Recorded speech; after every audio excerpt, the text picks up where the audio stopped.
Number 10. Train tracks. In January 2022, 40-year-old Michelle Alyssa Go was waiting on the southbound platform when she was shoved onto the train tracks and hit by an oncoming train.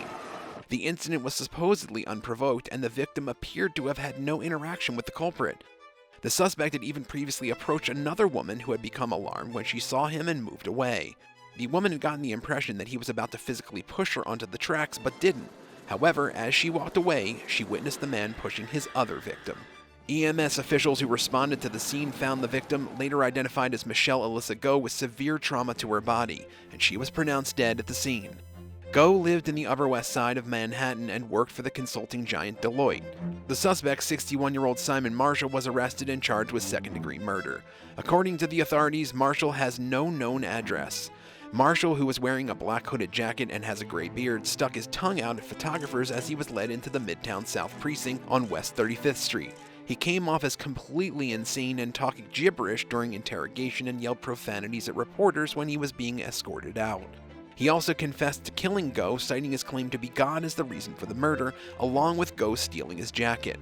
Marshall has a criminal record that dates back to 1998 when he was arrested for robbery, with the most recent arrest in October 2019 for criminal possession of a controlled substance. He served 2 years in state prison then for attempted robbery and was released in August 2021. According to Mr. Simon's sister, he had been suffering from schizophrenia for over 20 years and that she had once begged a hospital not to release him because she knew he would stop taking his medication.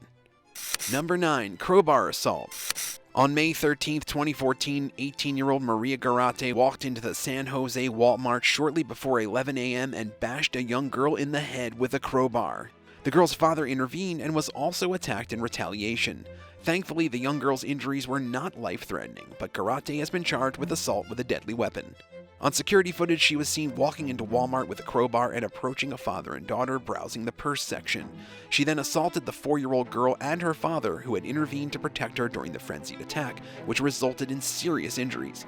Employees eventually managed to restrain the teen until police arrived. Garate writhed around on the ground during this, screaming that the 4-year-old victim deserved it. Police have not determined the motive for the attack, nor have they stated whether Garate knows her victims, who were taken to a nearby hospital and released after being treated for their injuries. She's no stranger to law enforcement, but her previous record was kept private by the authorities. It was also not made clear whether drugs were involved. Garate is currently being held in the Santa Clara County Jail. Number 8. Chinatown. On February 13, 2022, a 35-year-old woman was stabbed to death by a homeless man who followed her inside her Chinatown apartment. The situation unfolded as Christina Yuna Lee was dropped off at her apartment on the 100 block of Christie Street early morning after returning home from a Saturday night out. Ahmad Nash was said to have followed her up 6 flights of stairs to her apartment. Surveillance video was discovered showing Lee opening her apartment door and Nash allegedly forcing his way inside. Lee began screaming, prompting her neighbors to call 911. When officers from the NYPD arrived, the door was barred and had to be broken down. Lee's body was discovered in her toilet with multiple stab wounds, while Nash was covered in blood. He was arrested and charged with murder and burglary. There's also no supposed past relationship between Lee and the suspect. However, Nash does have a criminal history that includes 5 felonies and 3 pending court proceedings arising from numerous alleged acts. He is claimed to be homeless, having lately resided at a homeless shelter on the Bowery. Number 7. Transitional Housing. 31-year-old Juantez Jamel Talos, who lives in transitional housing, was charged on May 4, 2022 with the vicious attack caught on surveillance footage in Seattle's Belltown neighborhood. The video shows the assailant dropping 2 bags he was holding in order to grip a bat with both hands and attack the woman from behind as she walked alone on January 31st. He was seen taking a full-body swing at the woman's head and then picked up his belongings and fled the scene. Cops discovered the Amazon employee on her back with blood pouring from her right ear. She had suffered skull fractures, a possible concussion, and required major surgery as a result of the assault. She explained to investigators that she was hit from behind and didn't see her attacker coming. Talos himself just walked around with the bat in his hand after the attack and went in to get a slice of pizza before returning to his apartment. He lives at a transitional housing facility in Seattle's Belltown neighborhood, just 500 feet or a little over 150 meters from where the woman was attacked. Due to his distinctive facial tattoos, investigators were able to track him down. An officer discovered him in the lobby of the transitional living facility, but he returned to his apartment as the cop called for backup. Officers also discovered the clothes Toulouse was wearing in the video clip in an oven. The baseball bat, however, was not found. Toulouse was imprisoned at the Kings County Correctional Facility on $150,000 bail on May 9, 2022. It's unclear whether he hired an attorney to represent him, but if convicted of first-degree assault, Toulouse faces up to 12 years in prison. He has a lengthy criminal sheet, including 2 domestic violence convictions in 2013 and first-degree robbery conviction in 2009. Number 6. Menace in the Park. 33-year-old Austin Stovall was arrested on May 11, 2022 in connection with the shocking attack at Swift Cantrell Park in Kennesaw on May 8, 2022. The attack was the first incident like this in the 130-acre park outside Atlanta, which has playgrounds, trails, and picnic pavilions.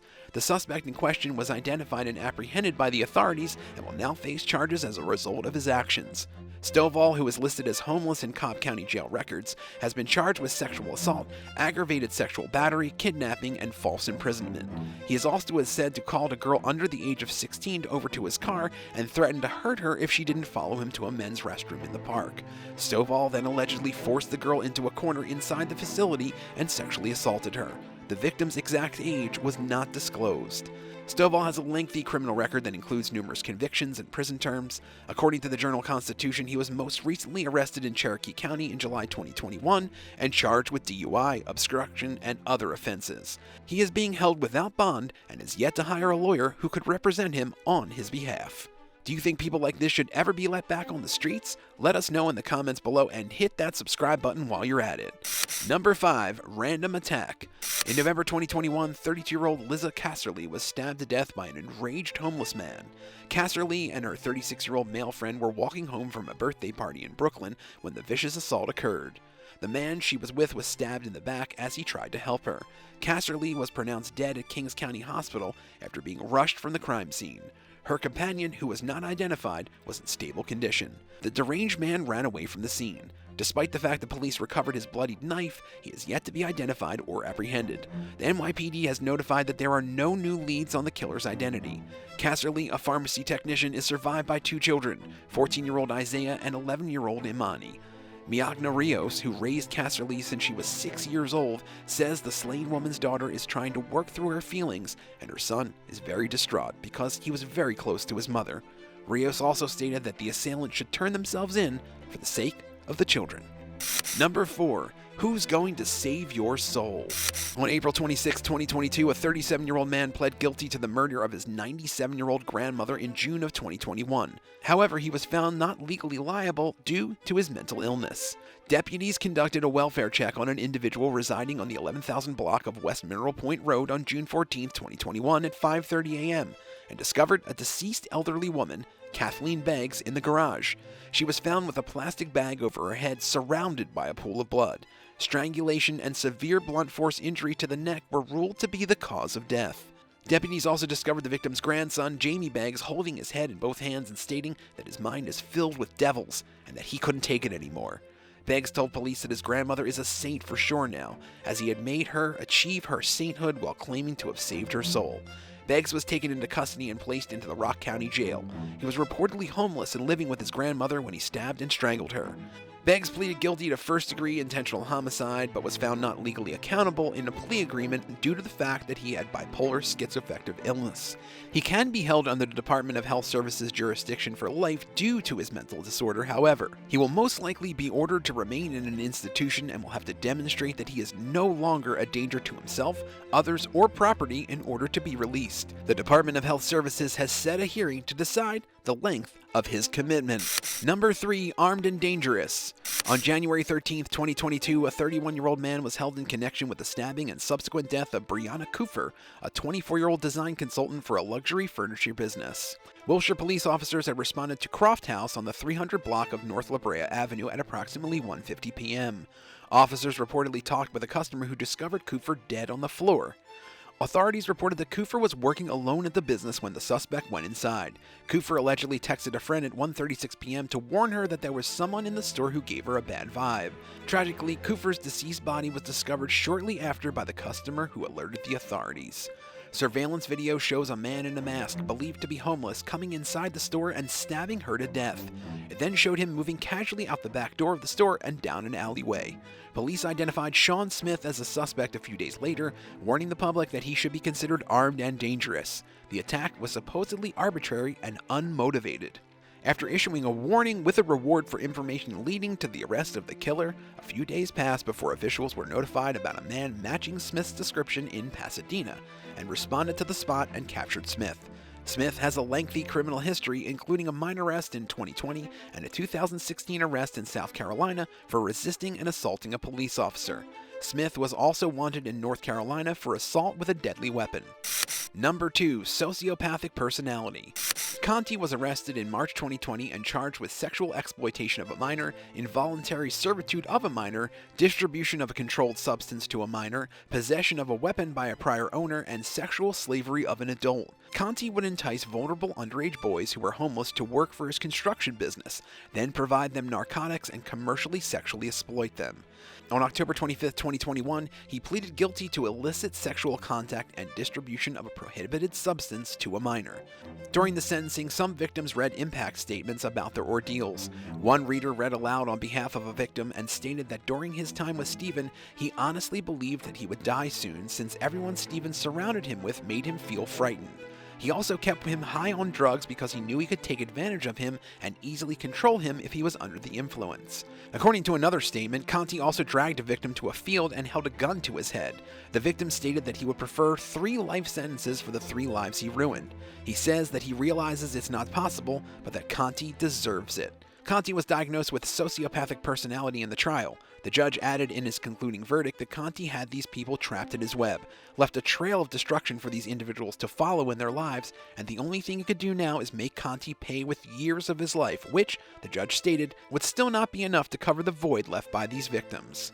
He reiterated that Conti's example would be a lesson to the public that if someone does this ever again, there will be serious consequences.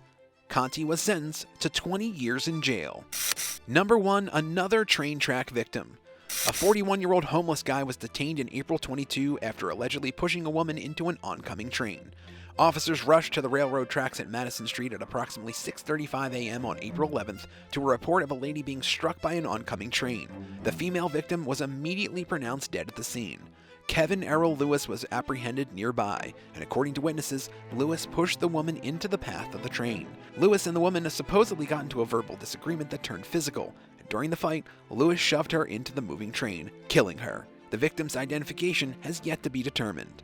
Lewis is said to have been placed into the Robert Presley Detention Center and charged with murder, domestic abuse, and many outstanding warrants for larceny and narcotics offenses. He is still being held without bail. Both the victim and the suspect are homeless. Thanks for watching. Would you rather be homeless for a year or be in jail for a year? Tell us which one you think will be worse in the comments below, and don't forget to subscribe. See you next time on the Far Better